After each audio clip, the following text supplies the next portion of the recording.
NCERT की किताब में बदलाव, बदला गया अयोध्या विवाद वाला चैप्टर से हटाया गया बाबरी मस्जिद का नाम। पहले आपने एनसीईआरटी की 12वीं की क्लास की सामाजिक विज्ञान की किताब में अयोध्या विवाद वाला चैप्टर पढ़ा होगा, जिसमें अयोध्या में बाबरी मस्जिद का जिक्र होता है। लेकिन अब एनसीईआरटी ने इस चैप्टर में बदलाव किया है। 12वीं कक्षा की सामाजिक विज्ञान की नई एनसीईआरटी किताब में बाबरी मस्जिद का नाम हटा दिया गया है। अब नई किताब में इसे 3 गुंबद वाला ढांचा कहा गया है। वहीं अयोध्या वाले अध्याय को भी छोटा करके 4 पेज से केवल 2 पेज में कर दिया गया है। इस चैप्टर में बीजेपी की सोमनाथ से अयोध्या तक की रथ यात्रा, कार सेवकों की भूमिका, बाबरी मस्जिद ढहाने के बाद हुई हिंसा, राष्ट्रपति शासन और अयोध्या में हुई हिंसा पर बीजेपी के खेद वाली बातों को शामिल किया गया है।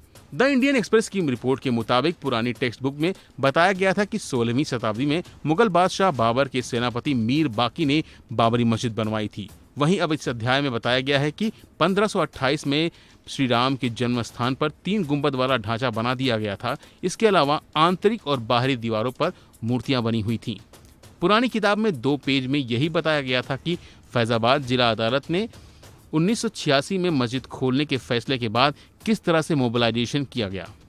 1992 में राम मंदिर बनने के लिए रथ यात्रा और कार सेवा की वजह से सांप्रदायिक तनाव पैदा हो गया। इसके बाद 1993 में सांप्रदायिक दंगे हुए। वहीं इस बार बताया गया है कि बीजेपी ने अयोध्या की घटना को लेकर दुख व्यक्त किया था। एनसीईआरटी की नई किताब में बताया गया है कि 1986 में फैजाबाद जिला अदालत ने 3 गुंबद वाले ढांचे को खोलने के आदेश दिया और लोगों को पूजा करने की अनुमति मिल गई। माना जाता है कि इस 3 गुंबद वाले ढांचे को श्री राम के जन्म स्थान पर बनाया गया और ये राम मंदिर का शिलान्यास कर दिया गया, लेकिन आगे निर्माण पर रोक लगा दी गई। हिंदू समुदाय को लगा कि उसकी आस्था के साथ खिलवाड़ किया गया है और मुस्लिम समुदाय को ढांचे पर अधिकार बनाए रखने का अधिकार मिल गया। वहीं 1992 में ढांचा गिराने के बाद बहुत सारे आलोचकों ने कहा कि यह लोकतंत्र के सिद्धांतों के लिए बड़ी चुनौती साबित होगा।